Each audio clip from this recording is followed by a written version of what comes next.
All changed then after our stage of the day, with Petter Solberg dropping back. Hirvonen is the new leader. Loeb is second, 10.5 seconds back, with Novikov in a fine third. Both Works minis are already in point-scoring places. Sordo 8th and Meek in an incredible 4th position. There is no respite for the crews, with 2 more stages to come before a break at remote service. And after surviving the worst of the loose gravel so far, can Sebastian Loeb stay in touch with the rally leader? And judging by his aggressive approach here, the Citroën man is hopeful of doing a lot more than that. It doesn't appear these roads are cleaning as much as the earlier stages. Loeb sets his first fastest time in the 14-kilometre stage 3. Hirvonen giving the Fiesta one of its first tests with a big water splash. Safely through, but Mikko can't hold off Loeb's charge. He slips to second, and Loeb becomes the 3rd different leader on this opening day.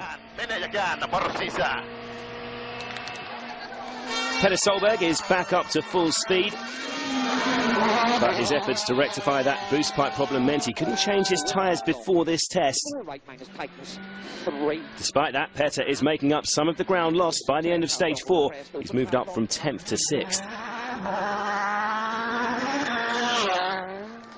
Joining Petter's older brother Henning now. He's had his fair share of bad luck in recent rallies. 3 right. 2 flat 6 left minus. Oh, no. Oh, and a really wild moment for Henning. He's whacked the side of a bridge. Really heavy impact there. 150, over finish. It is fairly near the end of the stage.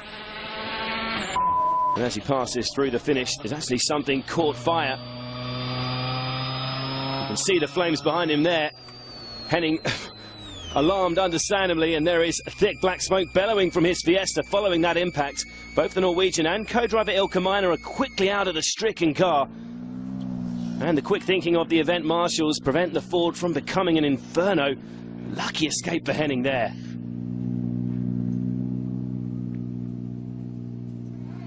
Dramatic scenes here in Italy, and what a start it's been for our featured driver Chris Meek on this first competitive outing for the Mini WRC.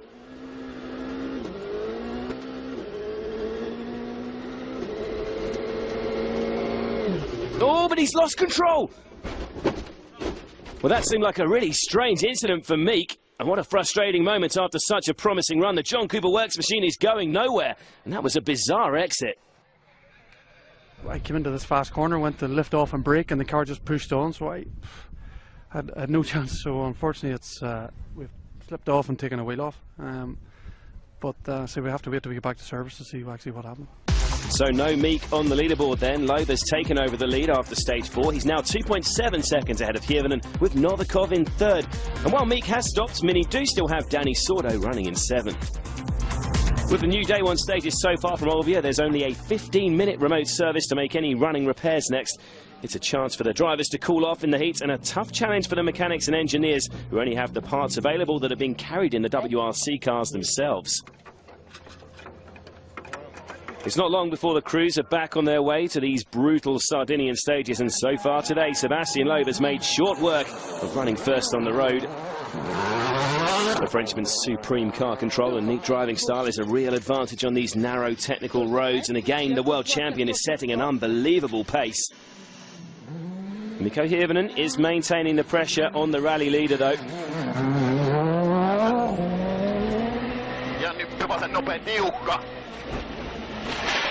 Bit of a off earlier. Before that, the Davy driver did make up 1.5 seconds on Loeb in stage 5, but that could cost him in the following test. He is struggling to make the same impact. He's definitely going to lose time here.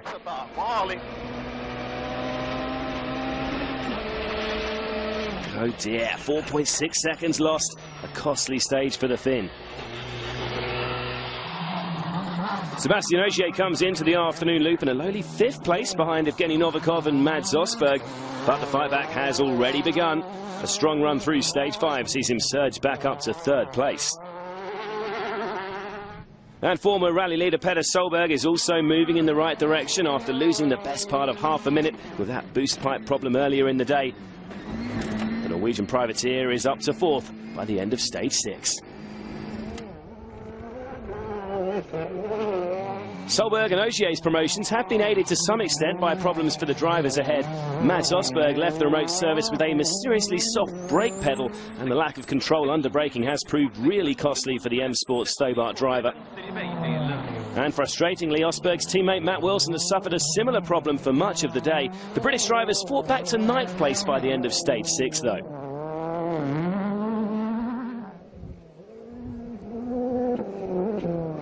Loeb beginning to edge away then. He's now almost 6 seconds up on Hirvonen, with Ogier back up to 3rd and Petter Solberg now in 4th. Novikov and Osberg have slipped back to 5th and 6th places respectively.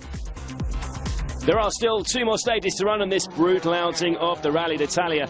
The Sardinian smash-up continues after this break.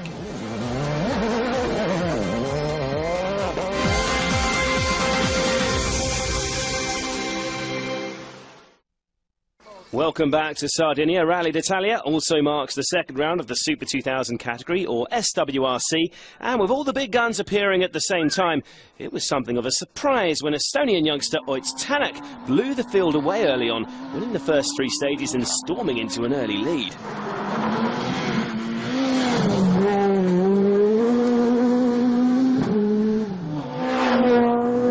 Chasing Tänak hard all day, though, was Martin Prokop.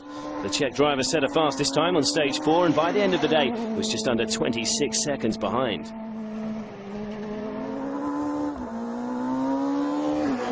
Nasser Al-Attiyah was running 3rd early on, but was coming under increasing pressure from the man behind. The Qatari driver was struggling to hang on.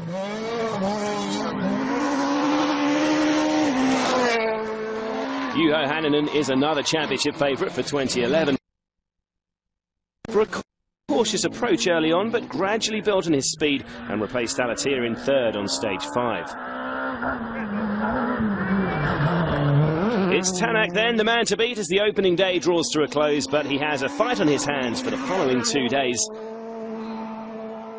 Prokop ends the day 25.7 seconds behind, with Hänninen 3rd and Al-Attiyah 4th, over 3.5 minutes off the pace.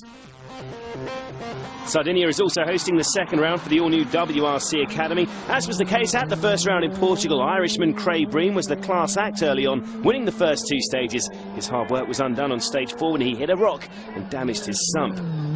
Czech driver Jan Černý replaced Breen in the top spot, but the 20-year-old's lead was ended on the following stage. He was out with broken suspension.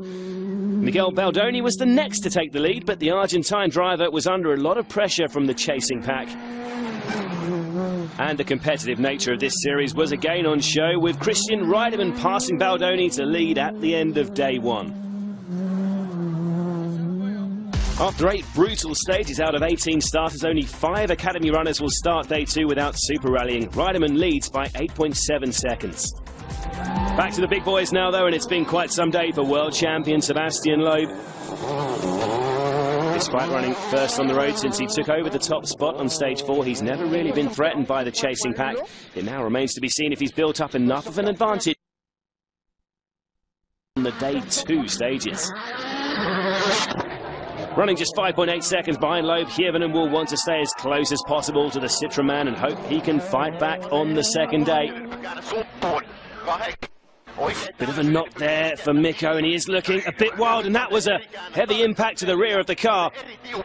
It's a big problem too. He's picked up a puncture, and it's the last thing he needed at this late stage of the day. It's cost him nearly 50 seconds, and that could be a critical blow. Unfortunate that we had a puncture, but you know, it's not all over. 2 days to go, and for sure for Sebastian it's going to be difficult to be first on the road, so as long as my wheels are pointing downwards, we're going to be fine, and it's just going to go flat out. With Hirvonen dropping back, Ogier is promoted to 2nd place, so it could be a Citroen 1-2 after the carnage we've seen on the opening day. But interestingly, Ogier's playing road order tactics at the end of the final stage. Well, with an advantage of almost 24 seconds on Hirvonen, it is a brave decision, but it does at least ensure Ford's leading man will face a slightly more slippery line on day 2. Petter Solberg, meanwhile, is certainly not out of it yet. Catching Loeb may be a big ask, but with 2 days still to run, the former world champion is up into second place. And as we've already seen today, anything can happen on these Sardinian roads. And the new Mini team can also take great satisfaction that at least one of their works cars has made it through this brutal day in Italy. It's all about getting miles under the belt for this brand new machine, and so far the signs are incredibly promising. Sordo ends day 1 in 6th. After running third for much of the day, a frustrated Evgeny Novikov is pushing hard to fight back from 5th. Danger, slow crest middle, caution, right one hard, and 40 left 4, dog cut. Oh, he's wide!